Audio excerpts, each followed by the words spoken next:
નશામાં ધૂત નબીરાએ 10 બાઇક ઉડાડી. સુરતના વેસુ રોડ પર ઉડી બેફામ દોડાવી. વાહનોને અડફેટે લેતા 3ને ગંભીર ઈજા. લોકોએ પીછો કરી પકડી પોલીસને સોંપ્યો. સુરતમાં ગત રાત્રે વધુ એક હિટ એન્ડ રનની ઘટના સામે આવી છે.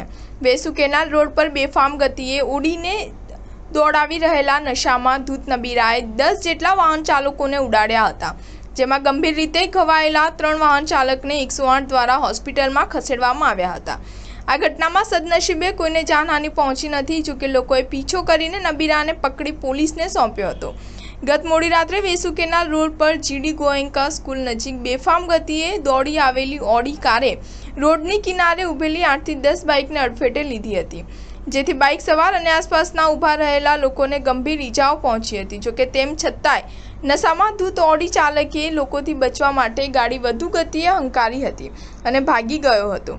અકસ્માત સર્જાયા બાદ કારના ડાબા ટાયરમાં પંચર પડી જતા 150 મીટર આગળ જઈ ગાડી રોકાઈ ગઈ હતી. આ દરમિયાન એક્સિડન્ટની ઘટનાને લઈને લોકો કારનો પીછો કરી ત્યાં પહોંચી ગયા હતા અને ડ્રાઈવરને કારમાંથી બહાર ખેંચી લીધો હતો.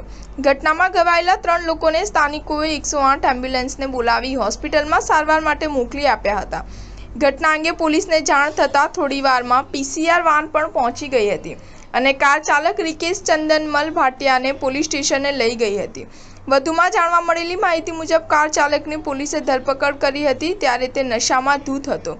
પોલીસે મોડી રાતે તેની સામે ગુનો નોંધી કાર્યવાહી શરૂ કરી હતી. સ્ટાર ન્યૂઝ 7 હંમેશા સચ્ચાઈની સાથે.